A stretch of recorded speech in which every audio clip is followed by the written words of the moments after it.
Assalamualaikum warahmatullahi wabarakatuh. Waalaikumsalam warahmatullahi wabarakatuh. Jumpa kembali di podcast pos.com. Kali ini kita telah menghadirkan seorang narasumber pos hukum dari sebuah perusahaan pertambangan Korpi utama tersebut. Kali ini kita akan bahas banyak persoalan dari dalam proses operasional penambangan. Kali ini kita berbenturan dengan sebuah perusahaan perhubungan Sentosa Bahagia Perkebunan Ya, Khalid. dan kasusnya sebenarnya sudah ada di tanggung oleh pihak kepolisian atau Mabes Polri, dan sebenarnya masing-masing pihak juga sama melapor polisi ya. Ya, Kalau pandang yang berbeda itu kan saluran disiplin istilahnya kan. ya saluran hukum masing-masing. Ya, tapi kali ini kita akan melihat persoalan dari sisi BP Korpi Putra Utama dengan Pak Sofwan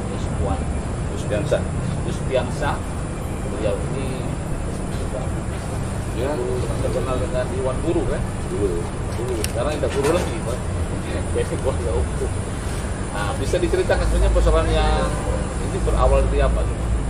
Jadi begini, pahami bahwa posisi sektor pertambangan adalah sektor yang dianggap sebagai objek vital negara.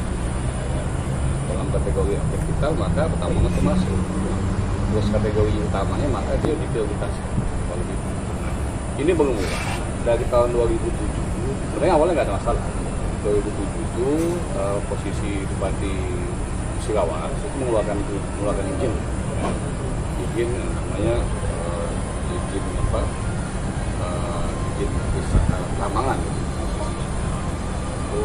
untuk Korpi Putra Utama. Terus perizinan lainnya itu dikeluarkan juga izin produksi, ya izin IOP namanya IOP, izin usaha operasional produksi produksi ya kepada Korpi Putra Utama juga sama dikeluarkan juga oleh posisinya pada waktu oleh Bupati. Terus selanjutnya 2012 itu keluar clean and clear dari Kementerian ESDM. Jadi Tidak ada masalah. Dari sepanjang rangkaian waktu itu tidak ada masalah. Nah, selanjutnya posisi 2013 itu ada pemetaran wilayah menjadi Kabupaten Musirawas Utara. Ya. Nah, pada periode 2012 itu di akhir ada muncul juga pergerakan dari perusahaan sawit namanya PT Sentosa Dunia Bahagia. Ya, nah posisinya itu izin lokasi ya itu dari Bupati Musi Banyuasin.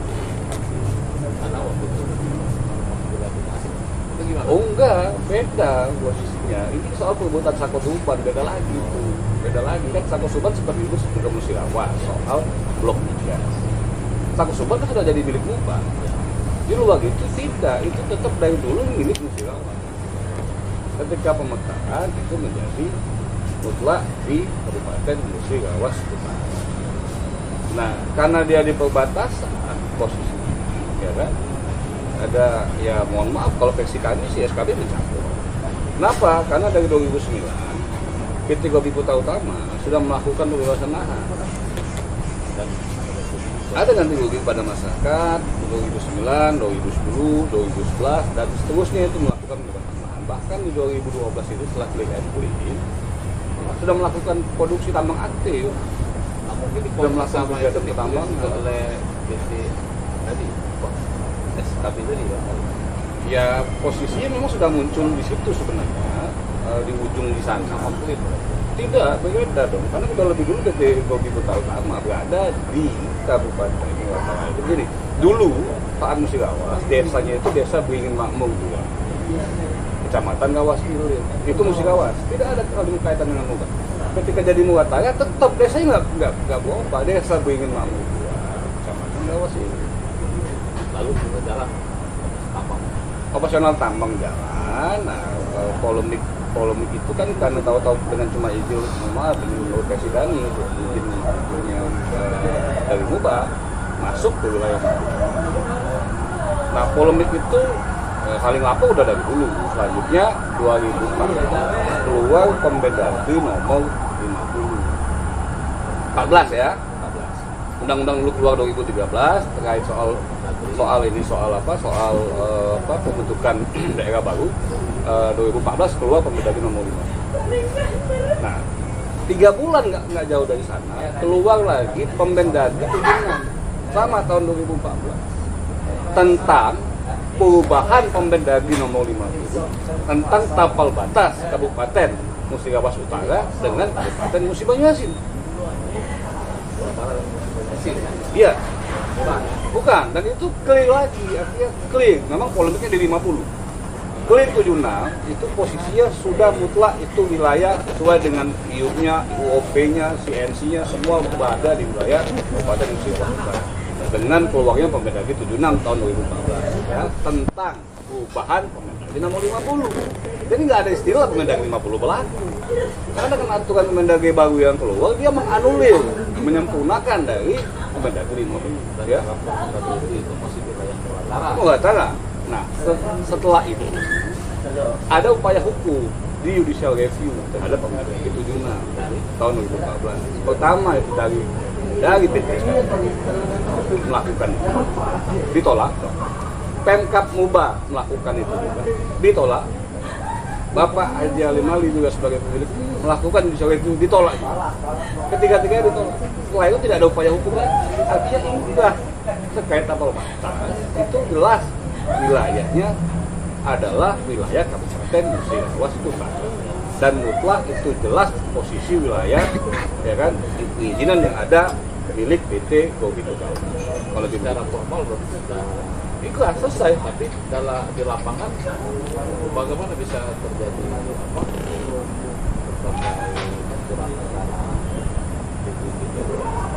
Nah, dulu kan di tahun 2014 atau sebelum 2013 itu saya sampaikan pemekaran karena di sini dia masuk dari ujung Nubasan, ya kan memang kebatasan. Nah, ketika ditarik lurus di Permendagri 76 kan baru keluar 2014 tuh, ya kan? Nah, sementara lahannya sudah dibebaskan oleh PT GPT katanya PT itu membebaskan juga, nggak tahu dari pihak mana. Malah mohon maaf, perizinannya keluar dari Kades Sako Subang dan wilayahnya Mubah, tapi mencaplok di sebagian di wilayah Kaltara, kalau lebih begitu. Nah itu di 2013-14 terjadi. Tapi setelah Permendagri 76 keluar, mestinya stop, selesai. Ya stop, artinya udah nggak bisa lagi. Itu sudah mutlak punya wilayah Kaltara dan itu adalah wilayah konsesi Gobi Utara. Mestinya selesai. itu berapa ini? Kalau izinnya Gobi Utara Utama itu 4.000 sekian, ya posisinya. Terus yang Di wilayah Kaltara semua. Kaltara semua. Ya. Kalau yang punya 3.000 sekian dia dari Mubah sana yang sengketa sama kita sebenarnya ya menurut kami dia mencaplok ya karena sudah kita bebaskan itu seluas 1.000 kurang lebih lah ya sekitar 1.300. Berarti sengketa ini di pengadilan ya? Proses kalau ya pengadilan juga ada beberapa proses, kita juga gugat perbuatan melawan hukum ke PN Jakarta Pusat terkait sejak tahun 2014 ya. Kalau begitu 2013-14 kita nggak bisa nambang di area itu, ada kerugian 2 triliun sudah diajukan sidang lagi. Menampang karena persoalan ini. Iya, karena dia hadang oleh preman, pola-polanya selalu begitu, berulang terus seperti itulah kalau begini. Nah, alhamdulillah kita udah laporkan ini juga ke Polda Sumsel, juga Polres, Polda, jadi ini sudah berjenjang, Mabes Polri juga, Mabes Polri itu sudah ada 3 LP, dan alhamdulillah kita masih sangat percaya dengan yang namanya Kepolisian Republik Indonesia, ya kan? Ya, Polri presisi di bawah Kapolri Bapak Presiden ya, artinya ada penegakan kasus, ya keadilan hukum tidak ditegakkan. Sudah ada sebelumnya ada 3 yang sudah lagi sidang hari ini.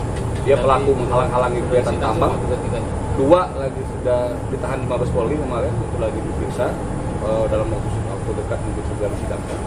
Ya kan jelas itu membuktikan bahwa kegiatan menghalang-halangi kegiatan tambang sesuai dengan Undang-Undang Minerba pasal 162 itu ya artinya pelakunya jelas itu adalah ya oknumnya PT SKB, karyawan dan lain sebagainya. Katanya tidak ada suruhan atau apa, tapi menurut kami ya nggak mungkin.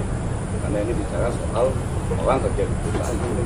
Jadi ya kami minta keadilan untuk setuntas-tuntas. Bentuk menghalangi itu apa? Apa misalnya menggunakan kendaraan sehingga kendaraan macam-macam. Jadi di antara Vijaya itu ada mes di sini, itu di Vijaya 2. Di mes Vijaya 1 itu jaraknya kurang lebih 1 kilo. Itu ada jalan hauling. Jalan hauling itu jalan poros. Yang memang dari dulu itu punya PT GPU, dan PT GPU sudah melakukan penambangan di 2012 di daerah sana, di areal itu. Ada bekasnya kok, bekas areal kolam dan lain sebagainya dulu ya. Nah, akses ini yang ditutup dengan nggak bisa masuk dengan premanisme menggunakan massa, terus lagi macam-macam, bahkan membuat parit gajah misalnya, bahkan juga dengan merintah yang menggunakan peraturan dan ya pola-pola premanisme. Ya, salah satunya itu. Salah satunya yang ada itu terkait soal di daerah itu kita nggak bisa. Tadi katanya ada 3 LP. 3 LP itu sudah terkait dengan 3 orang yang diproses. Beda lagi karena kan tiga itu yang satu LP berarti yang beda, itu beda LP.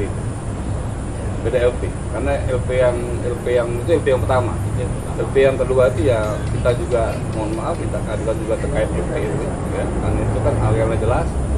Area itu adalah area laporannya ke Mabes Polisi ya, karena itu adalah area kultural pertambangan, tidak ada sama sekali kultural perkebunan itu menyalahi undang-undang ITE. Dan kemarin kami sudah koordinasi juga dengan Ketua Pansus DPW DPR di provinsi, Bapak Asbi Asadiki. Silakan nanti dikonfirmasi ke beliau juga putra daerah sana. Ya kan bagaimana perspektif dia lah, karena ITW sudah ada jelas, jadi itu pun melanggar. Ada kaitan itu, di samping juga ada yang lain-lain lah. Artinya dengan diprosesnya di satu LP dan beberapa LP, ya artinya operasional penambangan GPU tidak masalah lagi tidak. Yang ada masih ada ini, ada penghalangan juga. Kemarin masih ada penghalangan, makanya itu yang kemarin itu kapan? Tanggal 1, tanggal 2 Mei. Masih baru ya?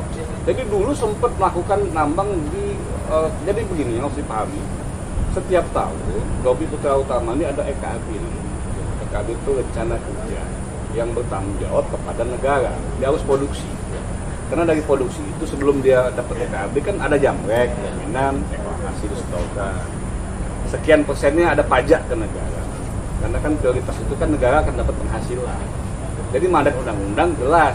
PT Gobi Putra Utama harus melakukan kegiatan penambangan dalam rangka untuk kepentingan perusahaan, hanya kepentingan negara supaya negara ini menghasilkan. Ya.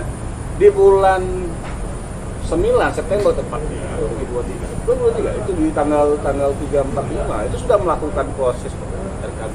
Iya, yang awal dulu yang tahun lalu dihalangin lagi posisinya. Itu yang diaman ke 3 orang tadi. Iya, itu yang diaman ke 3 orang. 3 orang itu yang sudah sidang itu ya. Nah, tanggal 27 semua diusir pakai preman, keluar, terpaksa keluar lah karena diancam ya macam-macam. Berarti banyak, tapi yang diamankan hanya 3 orang ya, yang itu diduga memiliki cukup bukti kuat ya, soal yang lain-lain nanti sesuai dengan aparat penegak.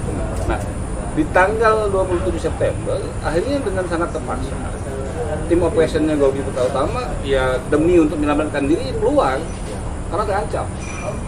Di posisinya kita kan karena dihalangi dan kita masalah. Iya, kita juga tidak mau mencari ribut, kita juga pengen masalah yang juga yang mohon maaf kita tidak mau ya pola-pola komunisme, artinya kita akan menghindar lah. Itu September ya? September, makanya itu kita masa terancam dan lain sebagainya. Nah, di 2024 kan EKAB baru kan keluar lagi. Iya.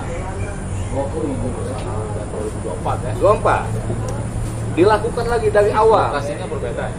Ya sama di lokasi yang diklaim oleh SKB juga. Ya kan? Nah, itu yang terjadi kemarin. Sudah masuk di tanggal 1-2, di tanggal 2 dihalangi pakai alat berat. Di jalan itu pakai alat berat bisa masuk. Sudah masuk awalnya toto dihalangi masuk. Dan mohon maaf pada waktu itu lagi padahal Mabes Polri lagi turun. Itu sudah dilaporkan, tapi belum ada yang dua diamankan yang 2 itu. Oh, iya. 2 orang itu baru berarti. Ya itulah peristiwa tanggal 2. Tanggal 2 orang itu September dan Mei ya. September, yang Mei yang 2 tadi, yang barusan yang diamankan Mabes Polri itu berarti yang peristiwa September. Mei. September yang baru yang Mei. Peristiwa itu. Tapi belum diamankan. Yang Mei sudah diamankan. 2 sudah di. Tapi belum di pengadilan ya, belum. Di pengadilan berapa orang? 3 orang. Berarti kalau ini 5 orang polisi. Ya tapi kan beda bekas ya. Ya silakan pengembangan lah, kita minta sadar dulu ya. Kalau bisa yang maaf sadar pelakunya ya yang nyuruh pelaku dan sebagainya. Itu masih ada LP lagi yang belum Ada beberapa yang maaf belum bisa ya kita yakin Polri, kita yakin polisi Indonesia ya kan dengan kasus ini namanya menjadi pertanyaan pelapor ini kan ke Mabes Polri. Kenapa? Kan waktu dari ini kan di Muratara. Laporan di Polres sudah banyak, laporan di Polda sudah juga, bahkan sudah naik sidik yang di Polda itu. Ya ada 2 baik Isus maupun di itu di Polda sudah naik sidik semuanya. Ya, itu tinggal dengan tersangka yang berbeda ya? Berbeda ya, itu tinggal kebijakan Pak Kapolda. Ya, kami nggak paham apa tapi intinya kami tetap bisa keadilan dan penegakan hukum ya dalam kasus ini. Nah, dalam tapi itu tadi pasal yang berbeda, kami akhirnya menempuh ke jalur ke Mabes Polri. Alhamdulillah kami mengapresiasi ini Mabes Polri melakukan ini. Ada lagi yang mau disampaikan? Ya intinya begitu bahwa sektor tambang tadi adalah prioritas bagi negara, menjadi penghasilan bagi negara. Ya tentunya karena pasal batas ini sudah ada, marilah semua pihak menghargai produk hukum. Ya kalau sudah menjadi wilayah pada Sulawesi Utara, janganlah Ya, mungkin sebenarnya harapannya dengan adanya proses kan tidak ada si penghalang lagi ya harapan kita begitu. bukan hanya yang menjadi tersangka ini, tapi kemudian penghalangnya terjadi kembali. Iya bahkan kita minta ya pelaku utamanya lah yang menunggu, yang otak yang melakukan Bisa. Ya itu tergantung. Tapi kan dalam proses hukum mereka menyatakan tidak ada ini, tidak ada Itu kan harapan kami. harapan. Harapan kami diusut tuntas, jangan cuma sebatas pion-pionnya saja, tapi sampai ke ini semua pelaku lah ya, tuntas. Jadi kalau obrolan kita semoga di GP itu bisa mendapatkan bersama ya. Demikian podcast kita dari apa nih, pojok penesu ya. di jalan Kronologi Balian Palembang. Penesu luar biasa. Assalamualaikum warahmatullahi wabarakatuh. Waalaikumsalam.